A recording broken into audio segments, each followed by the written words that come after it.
Thank you very much, Madam Chair, Ranking Member. Thanks to our great panelists. I've been listening to this hearing from my office, and I'm glad to be here just to raise one additional topic for discussion here. I appreciate both Senator Marshall's questions. I think it's right that we have to understand people with disabilities have increased exposure to pandemic disease, often immunocompromised, comorbidities. And we also have to understand that if you look at the percentage of people with disabilities in the workforce that are working retail jobs, manufacturing jobs, jobs that are sort of on the front lines, it's higher than the non-disabled population. And so they were in some ways at greater risk at the beginning of the pandemic.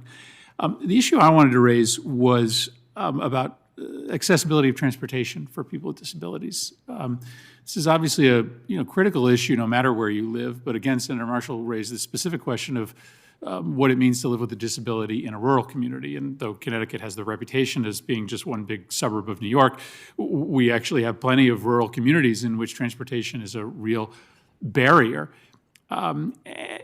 One study suggested that 20% of all transit stations in the United States are not in compliance with the American with Disabilities Act. That's really stunning, having had the ADA on the books for as long as we have.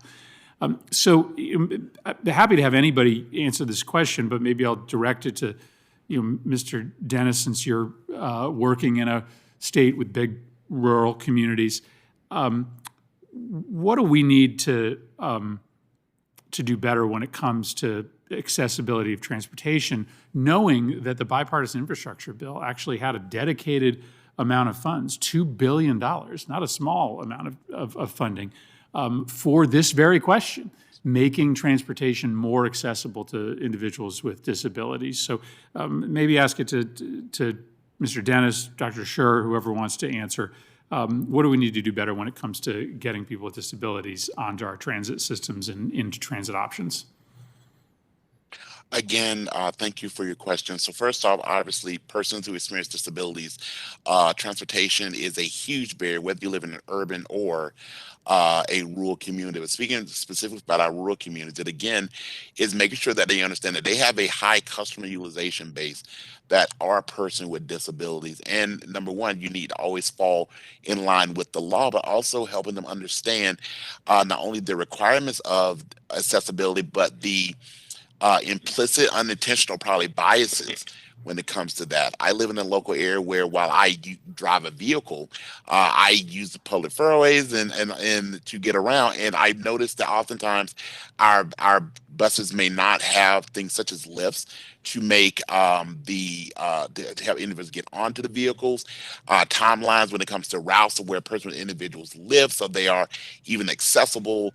Drivers understand how to utilize the equipment, and honestly having spaces for our buses to offload and upload passengers who use that assisted knowledge is a continued barrier. So it is education. It's also holding people accountable to the law. And one of the great things that our local transit authority does, that I think needs to be replicated, is they do have a writers advisory group. Our individuals it is comprised entirely a person with a disability to, again, continue to give that guidance from the user side of it, of what they need to do better as a public transit authority.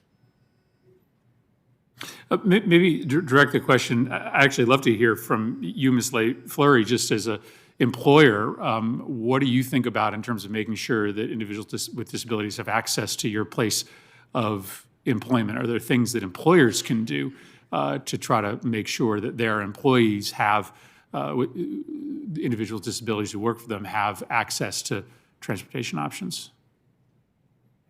I think it's an incredibly important point, and I think a lot of the issues on accessible transport, which I don't claim to be an expert on, but those issues are very well documented, particularly when it comes to aircraft and transportation. As I just flew from Washington State over the weekend, the number of wheelchairs that are embedded and damaged in that is one incident. We do, of course, look at transport for our candidates. We have a 7.1% of our employee base have disabilities. Transport to and from the office is clearly a consideration, and one of the benefits of the pandemic has been the ability and the immediate switch to work from home for many of those. And some of those will remain working from home. The joy of digital technology, of course, allowing them to have full work access, and no change in that in terms of career growth and everything else that comes with it. So I think it's an area that needs a lot more investigation, and it is, of course, something that we as employers look at. Great.